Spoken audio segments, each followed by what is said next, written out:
मर गया तो आप का कोई है घरों परिवार में कोई मर जाए उस घर में कहिए किसी को कि अकेले तुम सो 2-4 दिन हुआ है तो बड़े कम लोग हिम्मत करेंगे। भाई भी डरेगा आपसे, पत्नी पति कोई रहे बच्चा, वो सब को डर लगता है कि कहीं भूत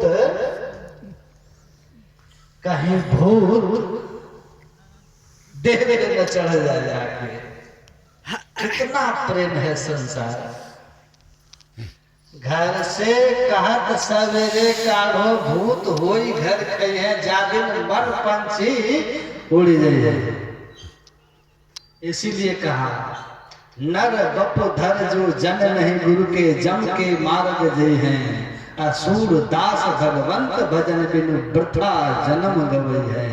संत सूरदास जी महाराज कहते हैं जो मनुष्य शरीर धारण करके संतों के शरण में नहीं गया, सदगुरु की जुक्ति नहीं ली, वो मरने के बाद जम के मार्ग में जाएगा। जम का मार्ग कहाँ है? नरक जाएगा, नरक जाएगा, प्रेत जोनी में जाएगा, नीच जोनियों में जाएगा। इसीलिए इस दुर्लभ मनुष्य शरीर को पा करके संत महात्माओं ने कहा कि मैं तुमको सुख का राह बता दूंगा। दुनिया में सुख से कैसे जियो, मरने के बाद भी जमपुरी नहीं जाओ, दुर्गति तुम्हारी न हो। इसीलिए महापुरुष लोग कहते हैं कि आपको संतों का संग करना होगा, सत्संग करना होगा। मैं तो 8 पड़ी चौरन के नगर सत्संग बिना किए सर से। मोक्ष के द्वार पर 4 द्वारपाल है, उसमें पहला द्वारपाल है साधु संग। राजमहल में 4 फाटक, पहला फाटक साधु संग। जो साधु संग ही नहीं करेगा वो ईश्वर की ओर नहीं जा सकता है। दुनिया में कहीं चले जाइए, राजा रघुगण का चरित्र भागवत महापुराण में है। तीर्थ स्नान करते थे, देव पूजन करते थे, दान करते थे, पालकी में बैठ करके।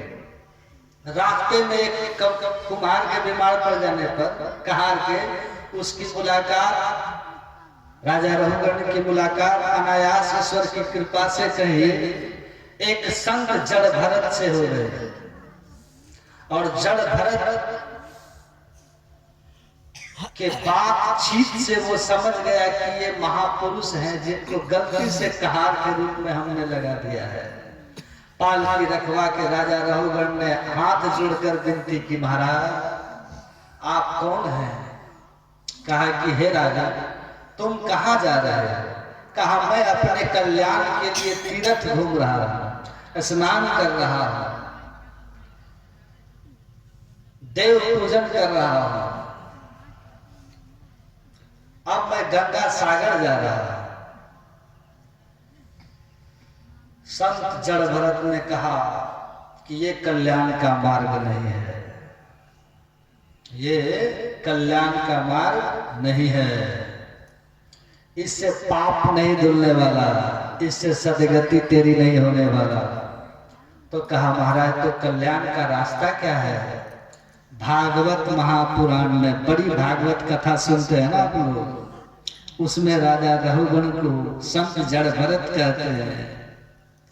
रघुगणे तप तपसा नयाति नच्चया निरोपनादि ग्रहत्वा नच्छंद सामव जलाभिषेयः धियम महत पाद रजोभिषेक। कहते हैं सुनो, न तप करने से एक पैर पर खड़ा हो गए, चारों तरफ आग जला के बीच में बैठ गए। अनेक तरह से लोग उपवास करते हैं, कहा न तप से, न उपवास से, न व्रत से, न यज्ञ से। बड़े बड़े विष्णु यज्ञ कौन कौन यज्ञ करते हैं लोग, आप सुने होंगे, महाभारत में ही लिखा है, राजा श्वेत की कथा। बहुत यज्ञ करके बड़े बड़े यज्ञ किए और चले गए ब्रह्मलोक। और वहां भी भूख प्यास सताती थी।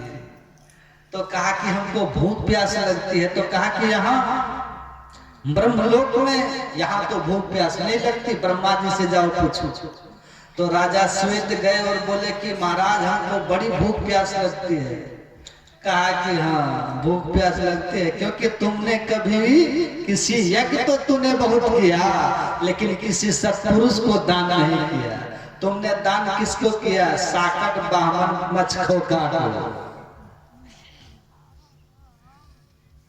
तुम्हारा दान जग में वही हुआ है। ताही ने दीजे दान, एक कुल घाले अपना दूजे लिए मेहमान।